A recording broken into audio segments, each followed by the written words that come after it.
Wow, thank you guys for coming. I'm glad to be here. I did not print out enough handouts for this many people, so I apologize if you did not get one. Yeah, a note on that. Sorry, is this on? A note on the handouts. There's a limited number, but your table may have more than who's sitting there. So if you have an extra one, just hold it up, and first come, first serve, whoever gets first. Okay, we got one extra, two extra over here. So there's an activity page on the back for those of you who might get bored or might realize you're in the wrong class and are not brave enough to leave. There's some fun activities. If you're struggling on your next script or your next idea, I've got some Mad Libs on there that you can help create your next story and then turn it into your next script, so it might be kind of fun. Okay, so let me pray real quick to get started. Lord, we thank you so much for just what we've learned here so far at this festival, for these great leaders, keeping Christ at the core. Lord, we are all broken, we're all sinners, and we continue to turn our back on you over and over again. Lord, we are no different, we are no better than anybody else that has come before us, and I just pray that you would help us to continually to come to you at your feet and get rid of our pride. Realize our brokenness and our needfulness for you. Thank you for this time. Pray that it would be helpful and beneficial to those that are here. In Christ's name we pray. Amen. Okay, let me give you a quick introduction of myself. My name is Kevin Peeples. I am a director, a writer, an editor. I've done producing. I've done cinematography. Done a whole lot in my 18-year journey that I've been blessed to be here. I've written and produced over 100 television commercials, done a lot of music videos. Back when you would watch music videos on television instead of on YouTube, we would have music videos in like the top 1, 2, and 3 places on like VH1 and MTV countdowns. So that's back kind of at the time period of whenever we would do music videos. Projects would take us all around the world. I did a lot of missions work. We went to Haiti the day after the earthquake, and we were the last plane in before they shut down the airport, and did some missions work on the ground and just saw how God worked.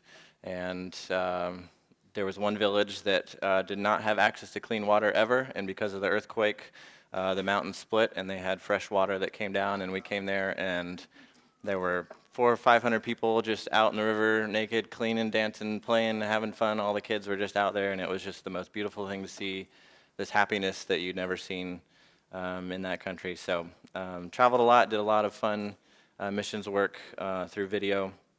And since 2014, been working with the Kinder Brothers. Started on War Room, doing behind the scenes, and somehow made it up to directing their newest one, Lifemark, which will be in theaters on September 9th. I am a father of 8 kids, so I'm busy whenever I'm not doing this. Alex, so on the set of Lifemark, his joke was that I'm a good director, but I'm also a good producer. So I thought that was funny.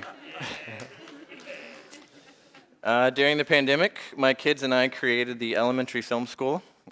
We've seen a lot of film courses that start for teenagers and have a lot of movie content that is not age appropriate for elementary age kids. And the learning curve is just, there's a lot of things that kids in the elementary age just don't do. They're not going to be editing on a computer. They're not going to be doing green screens or big stunts and all these kinds of things. And so I needed a mentor whenever I was young. I started when I was 9 and a half. I said, this is what I want to do. The Lord put it on my heart. But I didn't have a mentor. And so I got really good at camera. I got really good at lighting. But I was terrible at foundation and story because I had nobody to help with that bottom layer. And so now that I've had the blessing and the experience that I've had, and having a lot of kids myself that are all in elementary school, we put this course together. And so it's age appropriate, and we go through, we teach them humility, we teach them teamwork, all the basics that you need to know to then go into saying, what camera do I use, what lighting do you use, all those things. But how do you communicate with the team? How do you lead a set? How do you have humility? How do you take feedback? That was one thing that I didn't have when I was young, as people saying, you could get better at this and you could do this. I remember my first video that I did for a church. The pastor came by, and it was like a 6-minute video, and he said, okay, that's great, but I want you to cut it in half. and I'd put my heart and soul into this video, and I've got to cut 3 minutes out of this video. And I cut it down to a 3-minute video, and I loved it, and so I showed it to him, and he's like, great, cut it in half again. And so I cut it down to a 90-second video, and he was like, now you know what your story is. You know what, everything else was just kind of fluff, exciting shots that I wanted, but my story was 90 seconds out of that 6-minute video. So through this course for kids 6 through 12, we have sing-along songs, we have animated characters, and really show them the foundation that they can do all on their phone, and then see if this is something that they want to do and want to go forward. So that's what I've been working on recently with my kids. Okay, so before we get started, I want to say Q&A, questions. Anytime you've got a question on any topic that I'm going to cover, feel free to raise your hand. I'm happy to stop and answer questions as we're going. So if it's on a topic or if I'm not explaining something that you want to get to, I'm here to help you guys and answer your questions. There's a lot more people in here. This is really cool. So just raise your hand, and if I see your hand, I'll answer your question. I would rather answer questions from you guys than talk about what I've prepared, so don't worry to interrupt me if you guys have something. So here's a quote. Learning how to make films is very easy. Learning what to make films about is very hard. Unless the producer brings you an idea and a budget. So making films is not as hard as you think, but it does get easier whenever you get hired, and you don't have to worry about all of that creative.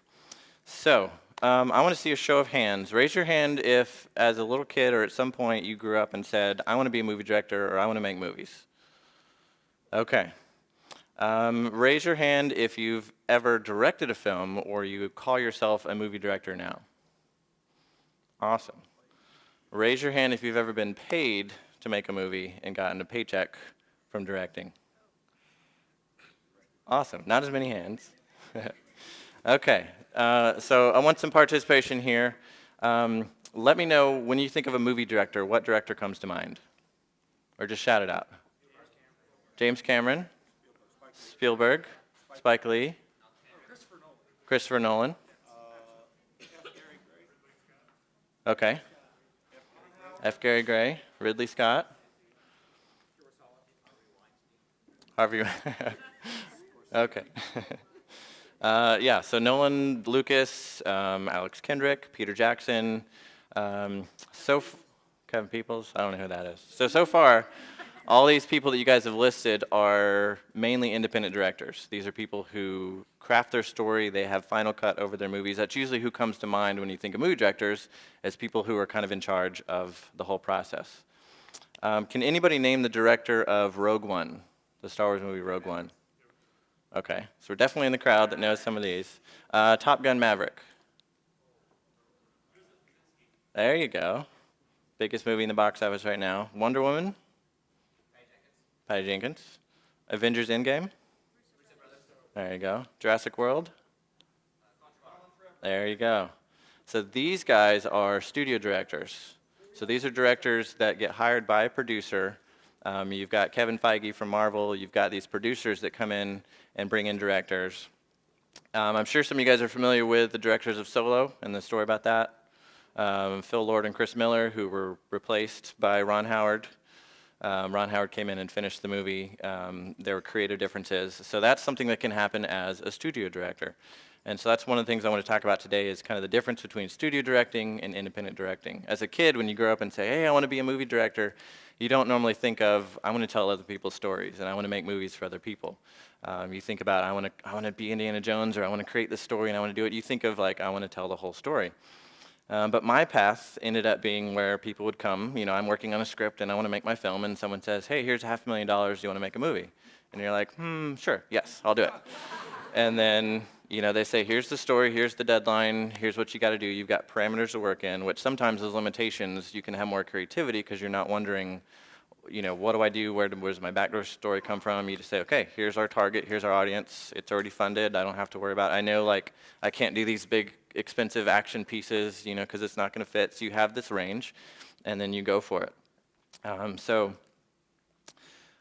studio directing can be fun. So I want to talk about the kind of pros and cons and blessings for anybody who might be interested in kind of where that goes. So let me break down kind of on a basic level types of films. And again, any of these examples I show, there's a lot more variations. There's different financing models that can get very complicated. But on a basic level, you've got independent films and you have studio films. Independent films, you can be self-financed and self-distributed. So you can raise the money yourself. You can go out, put it on YouTube. There's even like streaming partners where basically they get a little bit of a cut anytime you get a rental or something, but basically you're just kind of getting a paycheck. They're showing it, but they're not really distributing it. They're not really getting money back. It's still kind of self-distributed. You can also make an independent film, go and sell it to a studio, and then a studio distributes it.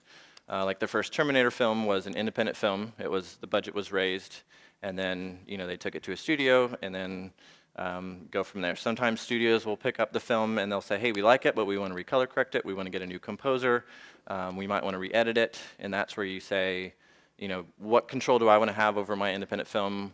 What are they going to do? For example, Facing the Giants was an independent film that the Kendricks put together. Sony picked it up and they said, we love it, but we want to recolor it and we want to put music on it. So they put a couple $100,000 into that. But the Kendricks said, we want to retain the rights to the story, the faith elements. You guys are not going to change those. And that was the deal. They liked the film enough to say, we want to take it, but we want to let you guys keep that. So studio films is where a studio is financing it and studio distributes it. So a studio comes in beforehand. They give the money. They're also there to quality check, control, make sure you're on budget, make sure everything's going well. So you've got someone to report to, and you sometimes don't have as much creative control, but you do have your money up front and distribution taken care of. So keeping that in mind, those are kind of our two basic models. So pros and cons of studio directing. Pros, you don't have to raise the money. It's already raised. That's a big challenge for a lot of independent filmmakers is how do I fund my film? I've got an idea. Where do we go from there? Two, you don't have any financial burden. It's kind of like a work for hire, the same way you get hired for a commercial, get hired for a job. You come in, you do a product, you give the product to them, they take it, they make money off of it. You go from there. Financial burden on the sense of like an LLC, sometimes all that stuff doesn't pass through you. The liability is in the producer's hands. So you get to be creative and without the liability. All the weight, number three, is not on your shoulders. Whenever you're doing it yourself, I've heard a lot of stories of just the pressure of having to find the right crew, having to make sure that all the insurance, make sure everything is there. But whenever you come in as a studio director, you've got a great team. You also don't have to feel like you've got to prep and prepare so much for it because you come in and there's professionals that are in every single position around you. And there's times where, like on Lifemark, you're going to work with Kirk Cameron, and okay, he's got a Hollywood background. I don't have a Hollywood background. What if my directing style doesn't match up with what he's used to? Is it going to be frustrating? Are we going to butt heads? Am I going to give different feedback or too much or not enough for what he's looking for? And sometimes you say, okay, I've got to study. I've got to come in and prepare and read all these books on how do I talk to actors in their trailers, and what if there's a diva on set? And I've dealt with those actors who come in, they say, I don't want to do the scene this way, and it's like, this is how the character's supposed to do the scene, and how do you deal with all that? But being a studio director, there's that weight off your shoulders where you can just say, I don't know how to do this. I've never directed this kind of a scene. I've never directed an A-list actor. I've never done this, but there's people around me. Alex was on set every day, and it was new and unique for him to have someone else in the director's chair, and so he'd kind of be over there, and he's like, is there anything I can do? And can I do this? And so at one point I was like, hey, would you like to direct this scene? And he's like, I'd love to. So he runs off, and I gave him one scene, and Sherry Rigby was there, and Alex and I let her have one scene to direct. So that's another fun thing too, is that it's not all about me. This is a team effort. I don't have to get up there and say, it's got to be my vision, I've got to direct everything, but hey, this one scene where the lead actress is having an emotional moment, Sherry would be great with that. She's had experience in that field, and let her run with it. And then you let her run with it, and it's like, okay, I can take a break. As a director, you can't even go to the bathroom without a PA following you saying, hey, here's a note, here's this, here's that. And so sometimes you try to disappear, and you can hear on the radios, they're like, where's the director? And you try to find him, and you're like, I need a break. So letting someone else direct a scene is a great way to it was my first time to oh, nobody needs me. I can just take a nap, I can relax, and you close your eyes, and then they're back. So number 4, another pro is that your film can have a wider release and a wider reach, which can help with your own personal projects. Because now if you've had a bigger studio come in, or you've had notoriety with the actors you've been able to work with, hey, well, if this director's done that, then we can put money into his script and go that way. So if you're struggling to get the funding or to get somewhere on your own, looking at this option of going out and doing other people's stuff, even if it's not, like for me, it wasn't what I set out to do, it's a great way to help further your career. Now, getting to the cons, you probably won't have the final cut. Unlike Arrows, I did not have the final cut. The deal was I get first pass on the script, I get to direct, and then I get first cut on the edit, but the Kendricks have final say to change anything because it's their product, it's their money, they're responsible for it, spiritually, financially, all of that. And so if that's hard for your personality, to be able to go in and say, knowing that I could put my blood, sweat, and tears into this, and then it could be something completely different, then studio directing might not be for you. You know, you might want to have that vision. Some visionaries need to have that control and focus. But there was a lot of preparing in my heart for that going into this of, can I handle that? Can I handle, you have to be in that place to say, I could get fired at any moment and be okay with that. Because that could happen. They could say, like we've seen with Solo and with these other films, Patty Jenkins was supposed to do Thor 2, and they had creative differences, and so Marvel let her go, and then DC picked her up, and she did Wonder Woman. And so there might be another opportunity later. Getting fired may not be the worst idea, but you have to, in your heart, be at peace with that and say, my vision may not even make it, but I'm just a team player, I'm a part of the team, and I'm going to give my best and be confident in that. It's hard when Alex is over your shoulder. You always want to second guess yourself of like, well, is this how he would do it? Is this? And you can't act that way. You can't unconfidently go in and, because either you need to say, okay, Alex, you just do it then, if you're worried about it, or I'm going to do it until he says, let's change that and go the other direction. And there were some scenes that we differed on, where I wanted the characters to do this and he said this, so we'd say, okay, if we've got time, we'll do Alex's version first, and then if we have time for more takes, then we'll do your version, and then we'll see in the edit, how it works together. So it was a good teamwork that way. Yeah, like I said, you could be replaced at any moment. You may not get to allocate the budget where you want. That was another hard thing, is when you get in, it's like the whole budget was spent before you even get there, and it was like, well, what if I wanted to put more into our train scenes and do it like this? What if I wanted to put more money here? Well, the money's already all allocated everywhere, and sometimes that's a little restrictive. There's times where, they come back and they say, okay, well, we switch this, or we combine these locations, so we've got an extra $5,000 here. Where would you like to spend it? But that could be frustrating for you if, you have a creative vision, here or there, and the money's already spent. We were actually over budget in the sense that because COVID hit, there were all the COVID budgets and precautions, and insurance was like 3 times what it was pre-COVID. And so the same budget 2 years ago is now $500,000 more just because of COVID. So now you've got to cut $500,000 out creatively to fit with all this other stuff. And so from there, it's like you don't even have any creative play because you've got to just start cutting stuff. So I'll talk about that a little bit later, about how that applies to schedule. And then final con is you most likely won't see any profit or back end. Since you're kind of a hired person, like I said, it's a work for hire type project, and so weigh those pros and cons and see if that's something for you. Again, it was not something that I set out to go for. It wasn't something that I said this is what I want to do, but there's been a lot of benefits from it. I've got to meet a lot of great people. The reach of these films, like Arrows that we shot 4 years ago, was only in theaters for 2 days in America, but it was in theaters in Latin America for 3 months. And there was one story that a pastor emailed, and he said, we had to turn people away at the door. The theater was packed. And after the theater showing, I got up and I shared the gospel, and 15 people gave their life to the Lord in Argentina. And it was like, okay, that's success right there. That's worth, worth it all. Okay, so let me break down and kind of show a quick financial breakdown of how long it can take to see profits on a film. And this kind of gives you an idea. If you do get into a deal where you could get a back end as a studio director, kind of how long that takes. So say you make, you got a $1 million film, you make $5 million in theaters as your profit. So $1 million film, let's, as an example, say we've got a $1 million P&A budget, marketing budget. So you've got $2 million to raise.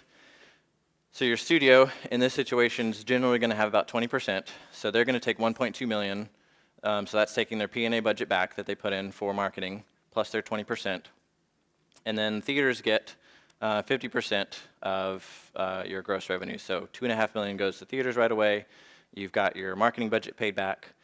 So what about the money, your $1 million budget that you had to shoot your film? So they get their interest back on that as well. So there's potentially another $1.2 million that goes back to pay off your shooting budget. So as you can see, you've got your theaters, you've got your marketing, and then what's left is $0.1 million, which is $100,000.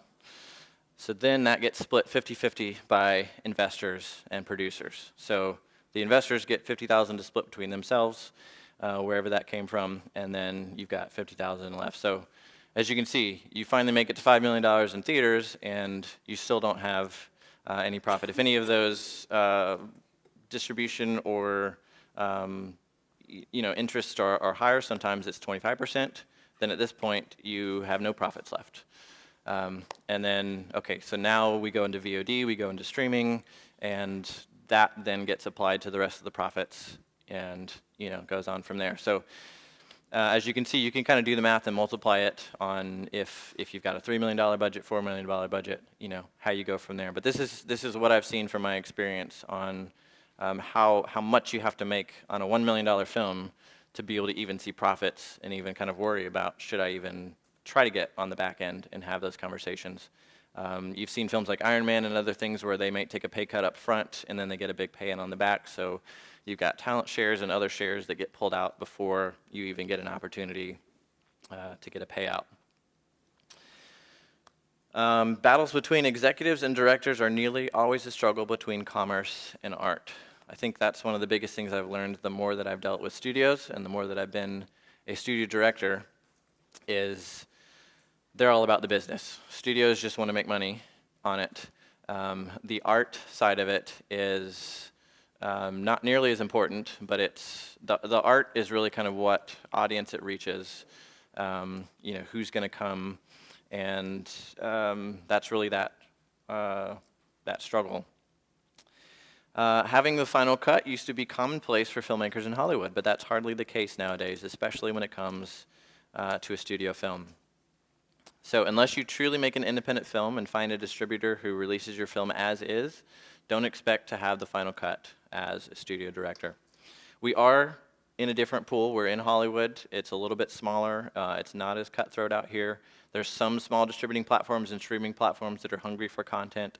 And it is easier to have a final cut with the relationships and the people here. So I don't want to make it seem like it's as cutthroat as Hollywood, but still, from my experience being in the faith-based world doing this, it's still very much that humility that you have to say, I might not even be happy with the final result. It might not even be what I planned, but I've got to be okay with that, and you've got to be at peace with that. Don't become a director if you want to make money and be rich. It's not going to happen. Do it because you want to influence and change the world and entertain audiences. This is the sole profession that you can have where people will pay you to hear your worldview. So don't forget that. People will pay money, give up their weekends or their evenings to hear your worldview. So you have incredible power to change the world. So my success that I would say on some of the documentaries that we did, we had someone email us and say that they were literally against having children, did not want to have any children. They saw our film, they were convicted, they prayed, and they sent us a picture of their new baby that was born. And when you start out as a child and say, I want to make movies when I grow up, you never think that like people could be born because of a movie that you make. You just think, I want to make cool stuff. I want to show new perspectives. Like that's the magic of the camera, is that through the camera you can see things that other people can't see. You can show them perspectives and magic. You know, the camera creates magic. You can make people fly, you can make people die, you can do all these things that never really happen. But you never think that like a new person is going to be born, a new soul is going to be on earth because of a project that you did. And that's when I realized this is what I'm in the business to do. On Like Arrows, like I said, there were 15 people that gave their heart to the Lord in Argentina. And with our upcoming film Lifemark, you know, it could literally change someone's heart from abortion to parenting or adoption. So your work is eternal.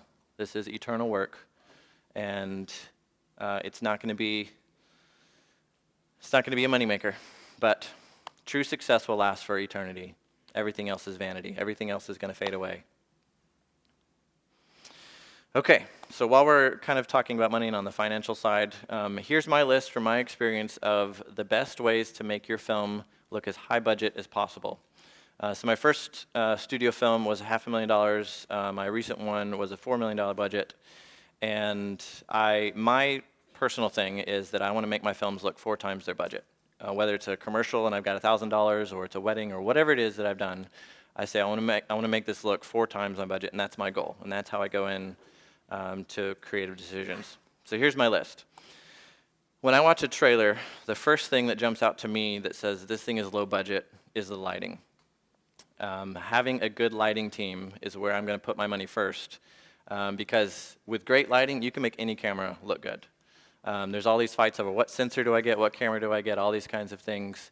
And I've seen people who have, like on an iPhone, like whenever Apple released their new phones with all the ProRes stuff inside of it, and they shot that commercial on the iPhone, they spent $1 million on their lighting budget to be able to shoot that on the phone. So they put all their money into lighting to make their footage on their phone look good. So you can make the iPhone look great if you've got great lighting. So that's where I'm going to put my money first. Second is casting. Casting is 90% of your job as a director.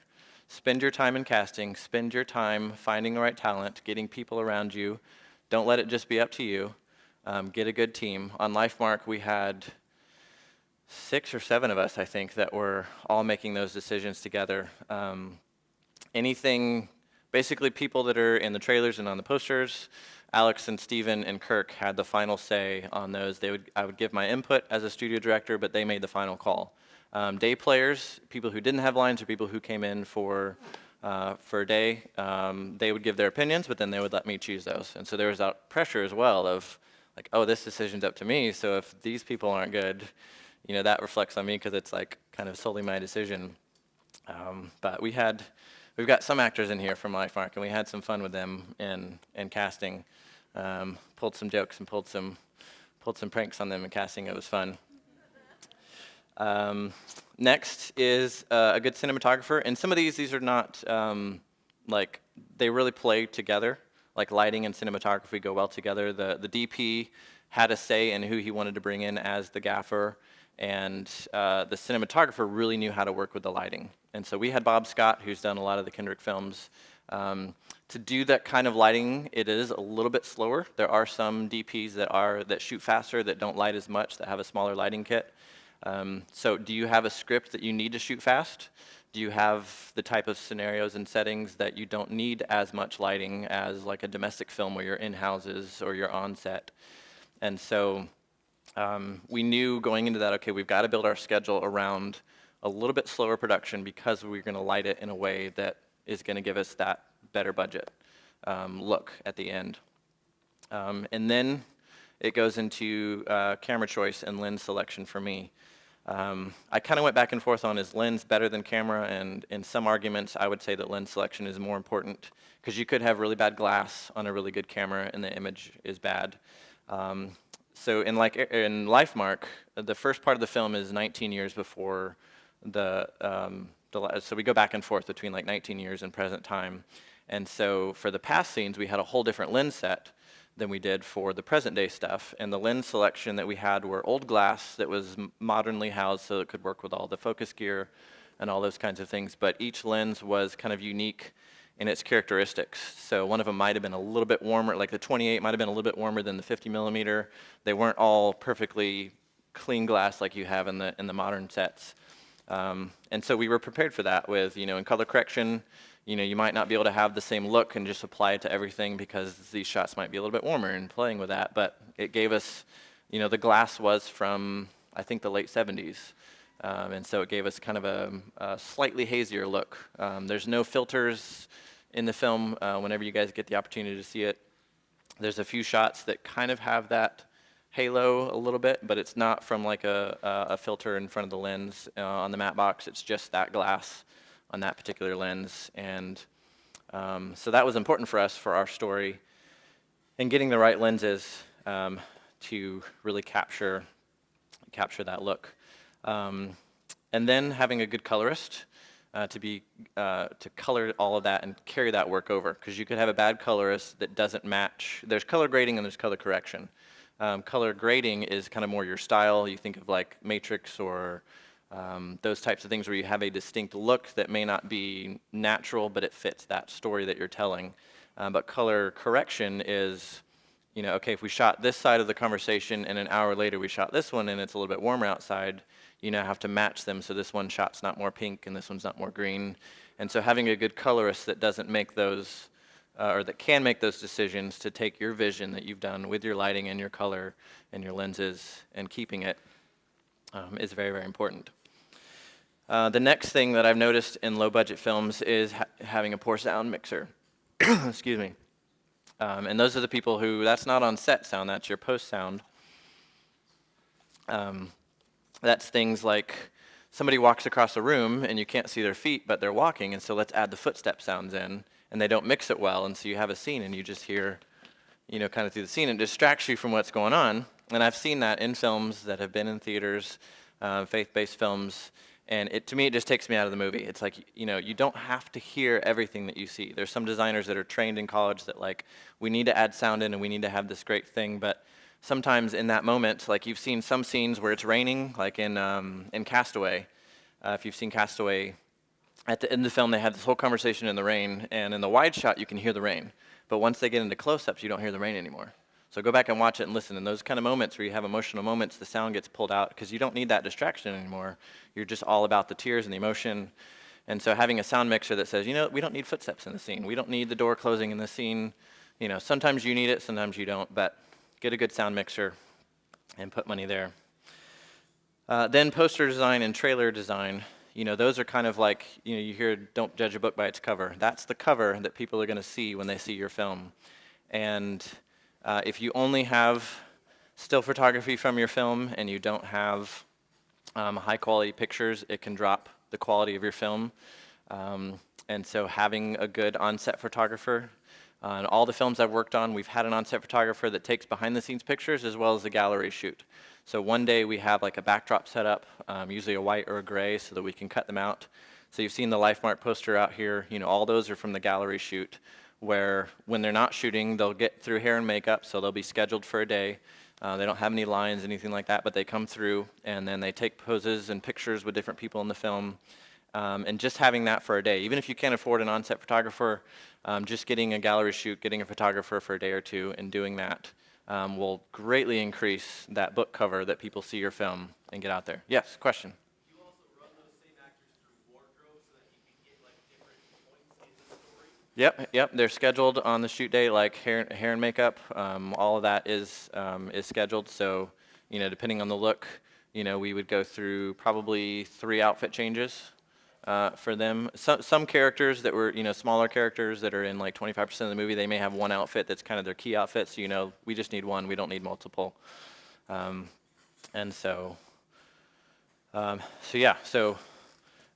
a good trailer, having a good poster design, I think are key in getting the audience to even come and see everything that you've put your work to. And then last would be composer, having a good score and good music, because that's the emotion, that's the heartbeat to the film, the subtext. I think the more I've seen recent movies, the less to me that the music tells your emotions what to feel. I think that's why most of our favorite movies are Spielberg movies or old, movies kind of in history, and it's because of those. You remember the Jurassic Park music, you remember E.T., you remember Star Wars. It's because they would go in and say, we want the people to be upset right here, so we want the music to make them upset. We want them to feel sad right here, so we're going to make the music do this, rather than just like, oh, it's a sad scene, so let's kind of have the piano music and have like kind of the music come in and then like we turn it off. Like to me, it felt like it was a lot more thought out. So having a composer that knows those beats, who's studied that history, and can help bring that emotion into everything that you've got on screen. Enjoy the journey. You are on a journey right now. It's easy to get focused on having that movie to watch. This was my mistake that I made whenever I started out. It's that you want to have a movie. You're a movie maker, you want to have a movie. But as soon as you get that movie done and it's out there, it's over. The journey's over. You go see a movie in theaters, and then what's next? You go see another movie in theaters. For you, you saw that movie, you're done, you're off to the next movie. It fades. It fades a lot more quickly than the journey. You want to be a filmmaker, so enjoy the making of the journey. The journey is long, and then it's over. This is what we think of whenever we make a movie. You think this is what your life is going to be afterwards, Like the awards, like, I made it, I made a movie. I know that this is not like why we do it, but still this is kind of the image in our mind of like, you're a movie director. But this is really what life is like after a movie, You go back to being a normal person, you have a movie in theaters, you do podcasts, you do the press circuit, but you still find yourself on the toilet running out of toilet paper, having to pay bills, having to go through life. That was not what I thought of. That was not what I expected whenever I started out for this. As a kid, you're thinking, I want to make movies, but you don't think of like, well, what's the dream after making movies?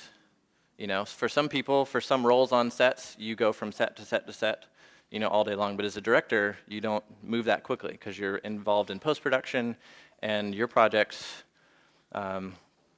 take long. For example, like Lifemark, it's going to be about 140 weeks from when we started writing to when you guys get to see the film. So it's a 140-week journey.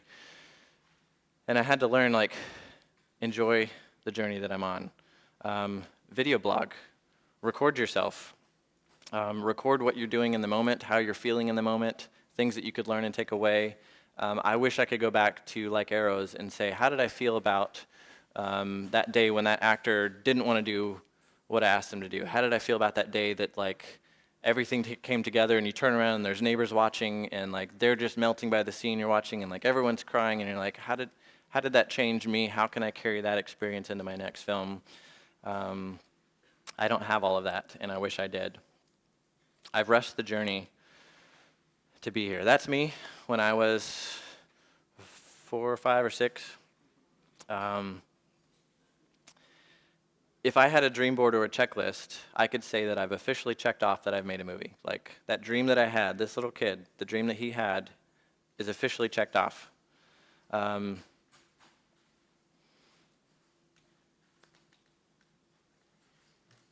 All you're going to have in your life are memories and friends and people. The movies that you make will fade, the people will even fade, and hopefully, or unfortunately, sometimes our memories will fade too. But at least at this point, that little kid wishes that he had more memories of the journey that he was on to get here. So I let my dreams pass too quickly. And, I could still go on and make another movie, and I might not. The future is not set. So I can't sit here and say, well, I'll just do it again. I'm just going to have another film. I have no idea what's going to come next. So I always put things off like that. So if you've started an LLC to start a film, if you have started an idea, if you have a log line up on the board, you have started your journey. So you're in your journey. If you've got something going on in your head right now, enjoy that journey that you're on. Okay, here's some writing tips. Any writer-directors in the room? Awesome, excellent. Okay, so each scene is a stage. This really helped me as I started writing. Your characters enter a room from opposite doors on a stage, meet in the middle, struggle past each other, and exit out the other door. So if we've got a door over here, and if we've got a door over here, This is not visual. This is not like literal. You don't always have a door. Sometimes you start a scene and people are sitting at a table. But this is when you think about subtext, this really helped me with what's the subtext in the scene? What is my scene really about? Each character comes in from wherever they are in their journey. Maybe they just had a breakup. Maybe they just lost a child. Maybe they're pregnant. Whatever the thing is, they come in. They have to meet in the middle, struggle past each other, and get to the other side. The next tip is have 3 things going on at once. So in this example, it's not very exciting if people just come in, they go past each other, and they go. But give a second layer to that. For example, someone's coming in to rob a bank. That's your layer 1. Layer 2, what if the teller thinks that this is her audition to be chosen on a reality show, and this is all staged? So that's something that's going on in her mind in the subtext, and you know that coming into the scene, but now you have this second layer of how is she going to react to this other thing that's happening, and these 2 ideas are clashing. So find 3 things to be going on at once in any of your scenes, and your scenes are going to be so much more elevated than just, hey, what time is dinner tonight? Oh, dinner's at 5:30. Hey, can I invite my friends? That's just walking through, talking the scene out. We can see that. Here's an example. If you guys are writers, go home and write a dialogue scene where the characters are just talking. So there's no action, there's no set pieces, it's just the characters are talking.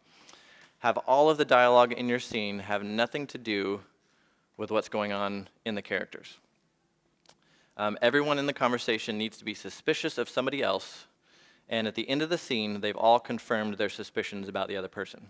So try to have that going on and have the characters figure that out, but not by anything that they're saying to the other person. So everything that they're saying is something that is superficial, something going on about their day or whatever, but while they're listening to that person, they're trying to figure out their suspicions and see if they're right or wrong. So see if you can write a scene that way and have that going on so your dialogue has nothing to do with what the characters in the subtext. Once I learned how to do that and not just write what needed to happen and get me through the story, that's when I was like, okay, I think I've got a good scene here. And it took a while to get to that point. Enter your scene at the last possible moment. Don't waste time. Each scene is think of it like a mini movie.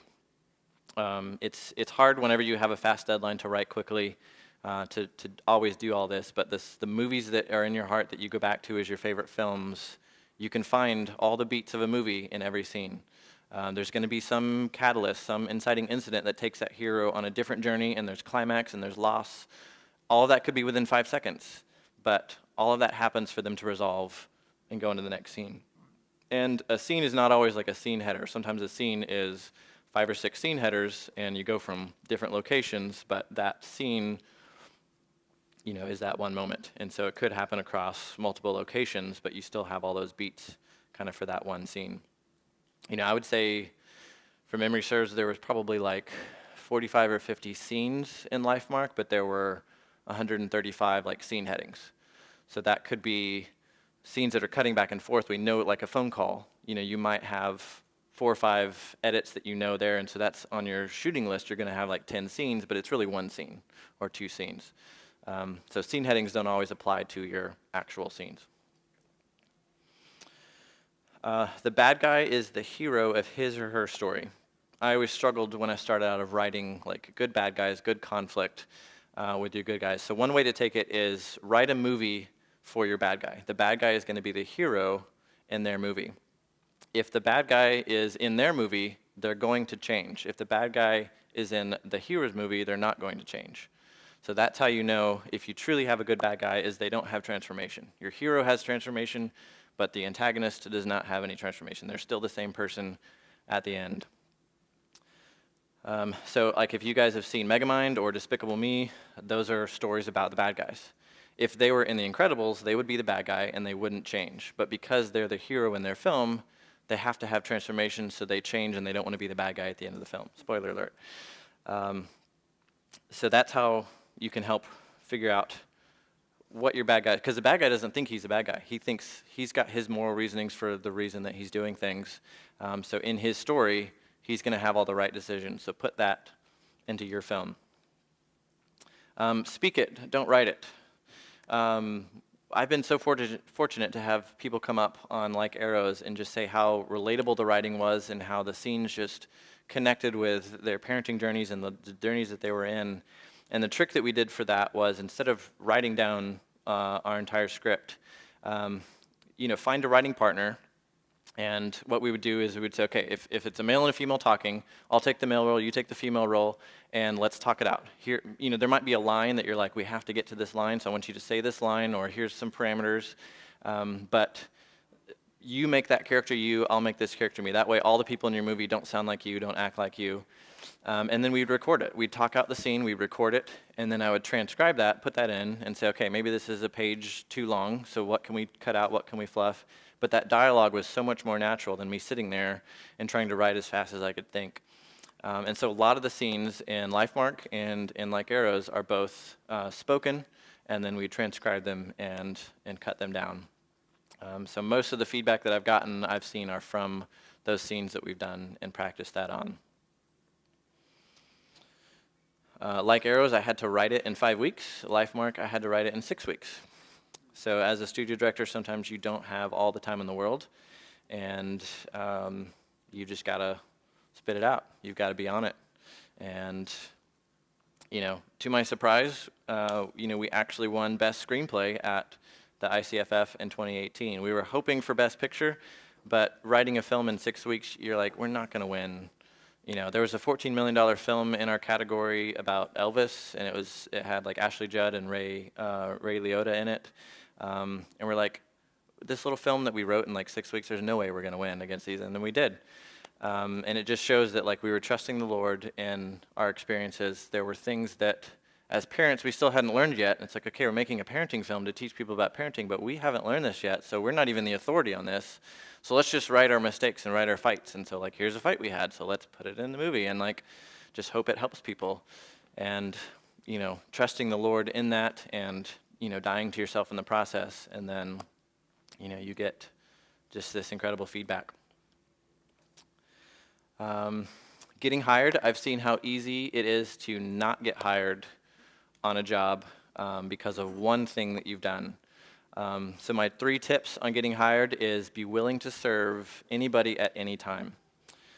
Stay in your lane. If you're hired to be a PA, don't come up to the scripty or the director and give script notes. And be humble. The biggest thing I've learned in my journey is to have humility and to be humble. There's a difference in confidence and pride. So sometimes you can say, well, I've got to show this confidence here and I've got to do this, but that's too prideful, so I'll just back off. But you need to learn when to be confident, and then when to say, this is not about me, and when to say, hey, I need help. I'm the director here, this is supposed to be my vision, but I don't know how to make this thing work. How do you guys do it? Everybody there is to excel at their craft. The wardrobe people, the props people, everybody wants to excel and do the best that they can. And sometimes you say, I don't know, I don't want it to be this, and then that helps them say, okay, well then let's do this over here, and working as a team. Also, if you delegate to somebody, be willing to take what you delegate and take those results. Because if you delegate to them, the power's now in their hand, and if you come back and say, I was wrong, it's like you gave them that power, you gave them that ability, so trust that. Don't delegate to somebody if you're not going to be willing to say, I'm going to take whatever that is. And that could be saying, whatever furniture you pick for this room, I'm going to like. So you have to stick with your word on that and come back and say, okay, it may not be exactly what I wanted, but I gave you the permission, I delegated it. It's up to you. Okay, so let's try to get through and quickly talk about Lifemark. Anybody want to go see Lifemark? Awesome. So here's the crew that made the movie. Raise your hand if you were on the crew or on the cast of Lifemark. Anybody here? We got 1, 2, 3, 4. Awesome. Okay, so I wanted to kind of put a few numbers together. Here's how many camera setups that we had per day. So the bottom row are 24 days of shooting, and you can see how many setups we had. Setups are every time that you move your camera into a new position and shoot something else. So if you shoot a wide, a mid, and a close-up on a scene, then that's 3 setups. We averaged 20 a day, as few as 9, and as many as 32. We shot 14,000 minutes of digital video. That's an average of 615 minutes a day. Some days we had 2 cameras rolling. So that's like saying you shoot 147 minutes of video for 1 finished minute of the final movie. That's how that math works out. So here's our shooting calendar for the month. So as a studio director, you come in and they say, hey, you've got 30 days to shoot this. And then you get on the ground in pre-production and they say, well, we had to cut budget because of COVID, so you now have 25 days to shoot this. And then during production, they say, we've cut it down to 24, so you have a longer day on Thursday. So what does that mean for a director? Well, we had 135 scene headings in our script, which averages to five and a half scenes per day. You can't split up a scene. You need to film a scene per day, but it works out to about 3 to 5 pages of our script. We tried to knowing what our budget was ahead of time, we said, okay, let's try to stick with under 100 pages rather than going with 120 pages, and so that we don't have as many deleted scenes. So we ended up shooting 96 pages, and the final version that you guys will see in theaters is 78 pages. So deleted scenes are, 96 down to 78. So some directors like to do 1 to 2 takes per shot, like Clint Eastwood. Some, like David Fincher, do 80 to 120 takes per shot. It can depend on your actors. Child actors need more takes. It can depend on your genre. If you're doing a sci-fi film, horror film, any of those that have more technical things to get right, the acting could be great, but the effect didn't work, or the stunts didn't work, and so you've got to do more takes. So it might be natural to do like 15 or 20 takes, but on a budget like this and getting down to 24 days, you, on average, have 3 to 5 right out of the gate per shot. You have that many takes. So the single thing that I wish I could ask other directors is certain moments in movies is how many takes did it take to get that performance? Was that something that came right away? Was that 80 takes later? And then being able to see, okay, that emotion didn't come easy or that did come easy. To me, that would help me be, I think, a better director and knowing those numbers on there. It can also depend on rehearsals. Sometimes you don't get an actor until 15 minutes before they shoot. So you don't always get to rehearse like you want to. But say if take 1 is like a 50-50 throwaway, people are rehearsing blocking, people are not going to hit their marks. Usually you go into it saying, we're probably not going to use take 1. Sometimes you do. Sometimes you get gold magic on take 1 and you're like, do we shoot another one or do we just go with it? There's a few takes in Like Arrows that were take 1 that we tried 2 and 3, we couldn't get the magic that we had on 1, so we went with it. But usually for us, first take is a throwaway, and then you really only have 1 or 2 takes on this kind of a budget to get perfection. But what if you have a camera focusing issue, or what if something like that happens? Then you're down to like 1 option, in post. But what if you don't know what emotion you need? What if what if this take needs crying, but what if it could be dry? Like, you need to balance how many crying scenes do we have in the movie. Sometimes this scene doesn't need to be crying when you wrote it as crying. So then, well, I need 1 or 2 takes to get perfection on crying, but then I need 1 or 2 takes to get perfection on the dry take. And then from there, you could have 15 or 20 takes to be able to get your options as a director or an editor in post, plus giving the actors creative freedom. What if they want to do something else that you didn't even think of, and giving them that opportunity? So those are the decisions you have to make as a director going into it. Do I even have the ability and the time and the budget to have those creative options? What options do I need for the editor or for yourself if you're editing? So cutting a week off, it's like, okay, I automatically go from 7 or 8 takes down to 3 or 4 takes. Just doing the math, knowing how much time we have. Typically a scene with this kind of a crew, you have about an hour to film. Once it's lit, you've got about an hour till you've got to move on to the next scene. And so you're looking at your clock and that's the point when you see producers next to you that like, okay, I'm doing too many takes, because producers are here like, hey, is there anything we can do? How can we help you like speed up because you're going behind? And you're like, I'm trying to get perfection here, and you can't do it. So why do some Hollywood films like feel so much greater in comparison? I think it really comes down to budget. There's some films that 75% of our whole budget will go to 1 scene. They'll shoot a scene for 4 weeks and get, like the one that comes to mind is, if anybody's seen Mission Impossible Fallout, where they had that fight in that white bathroom with the guy who plays Superman, Henry Cavill. They shot 4.5 weeks to get that 1 fight scene. So it's like my first fight scene I did in 4 hours in a bar that was closed down, and so we had 4 hours from like 8 to noon, and that was it. And so it's like, well, why is all this, why do Hollywood films look better than, it's like, they've got the money and the time to get the takes and to do it. You know, here's a shot from Lifemark where, you know, there's a lot of setup that you have to get through to even get to those takes. And you've got the technicality of, okay, the actors have to be spot on because we have to shoot it in a certain way that edits to the other stuff that the stuntmen shot the day before in Atlanta to match everything up together. And so sometimes you allow time in your schedule to say, we're going to get as many takes as it gets to get the shot because we have to get the shot or the scene won't work. And so the actors might have to deliver the same performance 3 or 4 times, but you're working on wind, you're working on lighting, you're working on everything to kind of come in and play together. And then, like I said, you know, sometimes you have another director there, and finding that balance of whose idea comes out. Do I do my take on this? Do I die to myself and say, you know what, I'll just go with your idea, even though I feel more stronger about my idea? And we go from there. Here's our car rig. This can be beneficial in areas. It can also slow you down. From getting the actors in and driving out to coming back is about 45 minutes of your day. So on this day, we only shot like 3 scenes because it takes so long with the cop cars and the traffic to like come around and get the right background behind, you know, when you get out, you've only got like a 2-minute section of road that you've searched out through locations that match, and, you know, having to hit those so that your different camera angles have the same background so it doesn't jump from like intersection to trees and back and forth. And so it can take a lot of time.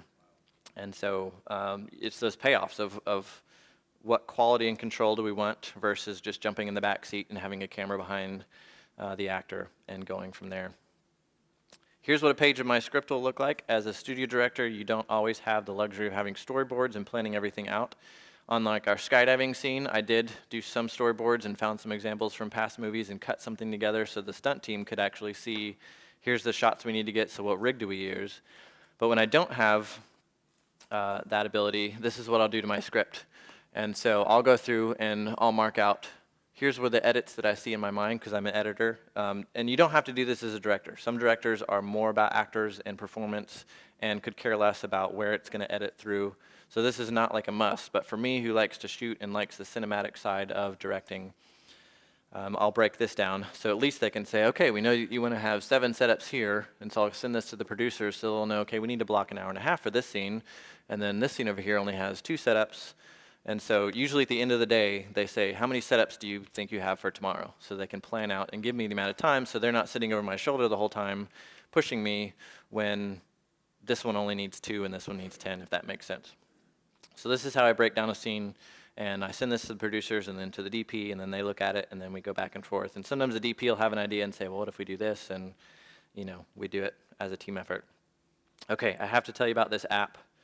It's called Previs Pro. It literally makes 3D figures that you can put in your scene, and you can walk around in 3D space and take screenshots and have all of your storyboards. So for one of the scenes that we had, I placed all these figures here on our set when no one was there that day and walked around, and I'm taking pictures. And next thing you know, you've got a whole storyboarded scene. You just got to make sure not run into things that are around you because you're watching on your phone. But it's called Previs Pro. It's an excellent app that helped us. Previs, like pre-visualization, Previs Pro. So this is a shot from that scene that I had just blocked out with those 3D people. I know we're running out of time here. If anybody's got questions, I'm happy to do questions, but we did de-aging in Lifemark. You guys are kind of familiar with the thought, like the uncanny valley. You know, the idea is the uncanny valley is the relation between an object's degree of resemblance to the real object and the emotional response that you have to it. So it's seeing something and saying, that's kind of off. I had that reaction about seeing Leia in the Star Wars film. It's like, it's good, but there's something kind of off. So any kind of visual effects that you get into, any kind of de-aging you get into, you've got to find that range. And we really hit a good sweet spot with the right age and the right actors. Some of you guys have heard about The Irishman and the conversations with the de-aging. It was one of the most expensive de-aging projects in cinema history. There were many shots that were really well done, but there was a lot of shots that fit into that uncanny valley. Some of it was just because the actors are so old. You've got somebody who's 80 that's trying to look 30, and even though the face is young, the performance, the whole thing just feels uncanny. But this particular shot, like the work that they actually did on his face, is really, really well done. They spent millions of dollars to de-age everybody. To be fair, they had 1,650 more de-aging shots than we did, but this is The Irishman. But this is our results from Lifemark. So here is a finished shot. So based on how the story works, in parts of the movie you will see Kirk Cameron, who looks like he was the age that he was in Fireproof, which is kind of cool. So that's a finished result from him. And then here is Rebecca taking 18 years off, and here's her younger self.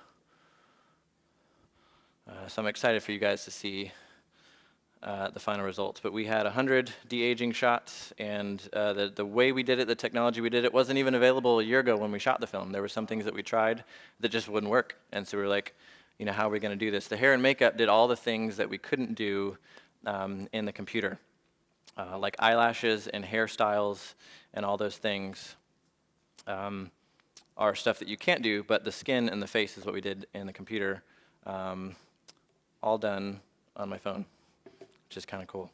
So yeah, we did some really cutting edge things on the market, and I'm really happy with the results and cannot wait for you guys to see how that turns out.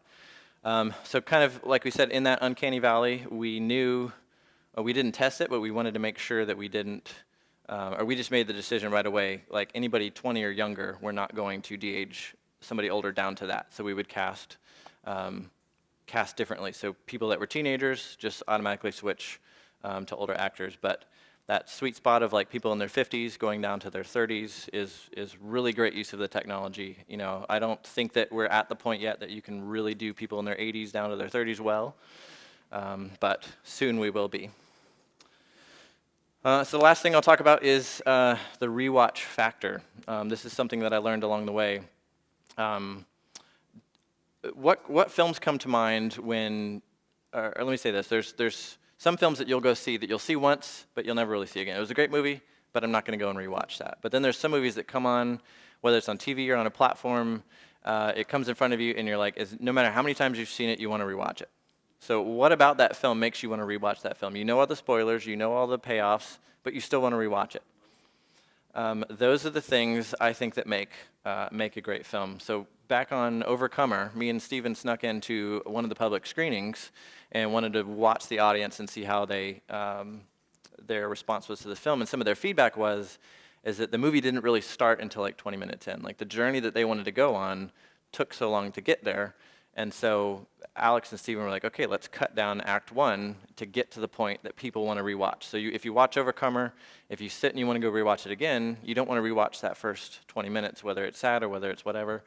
But some of the favorite films that you've seen that you have on your favorite movies list, you want to watch from the beginning.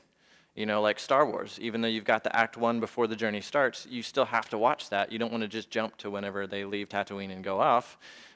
You want to watch that whole journey. But there's a lot of modern films that just pop out like these, Taken and these action ones that are kind of the same plot. Something bad happens and he goes and gets revenge. And like Act 1 is always like, let's just wait until this cool, where the trailer starts, And so they don't have that rewatch factor. They don't have that first act. Just is like, okay, it's the setup that gets us into there. So once I learned kind of this rewatch factor of where do people really want to start the movie, what is that journey that they want to go on? So think about your favorite movies and go back and say, at what point do I like this? Do I like this from the beginning?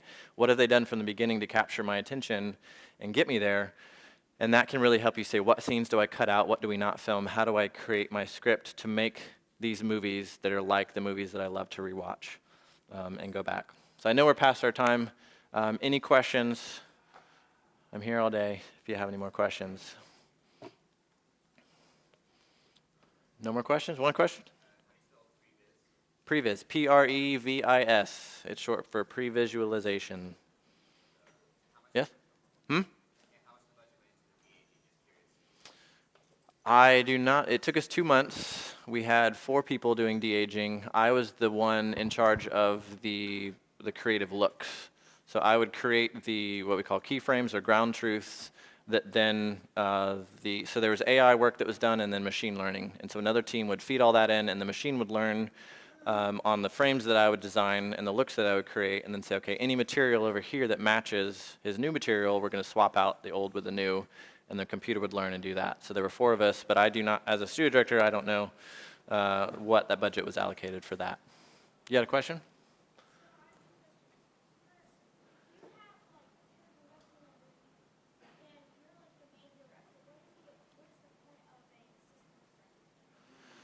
Assistant director helps run your schedule and keeps you on schedule. That way, as a director, you don't have to worry about, you can worry about creative and performance, and you don't have to worry about, am I on schedule? They'll keep it going. The assistant director will have an assistant director that will take care of all of your background directing. So if you've got a scene in a coffee shop, you don't want to be directing these people over here to look real. You want to be working on this. And so your second assistant director will be going around and saying, hey, you guys have a conversation about the movie you saw this weekend, but you can't talk, you can't make any noise, you just got to mime it out. And then, okay, you guys have a breakup over here, and you guys do this. And then they're watching those people on the monitor to make sure that that background looks lively while you're working on this over here.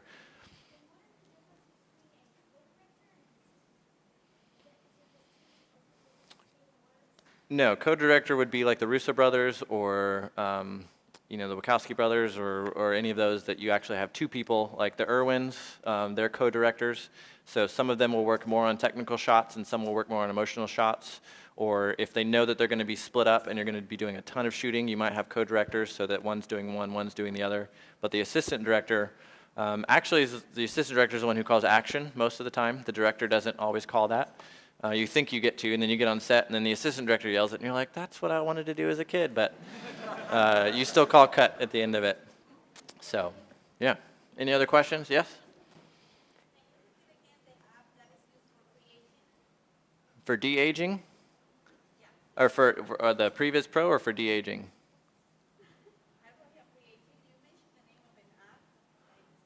The storyboarding app was called Previs Pro. That's the one that puts the 3D models out there. For making people younger? That wasn't an app, right? Yeah, so the initial look is actually the Face app. Some of you guys have that for beauty shots or for different things like that. So there's a lot of crazy things you can do with it that we did not do. But it can change facial features and nose shapes and ear shapes and like all those kinds of things to help with the de-aging. So no, it's photo-based, so it's keyframe based. And then, so the AI work does the de-aging work, and then machine learning will multiply that through your video. Because videos, it's all, still images, 24 a second. And so it just processes back and forth.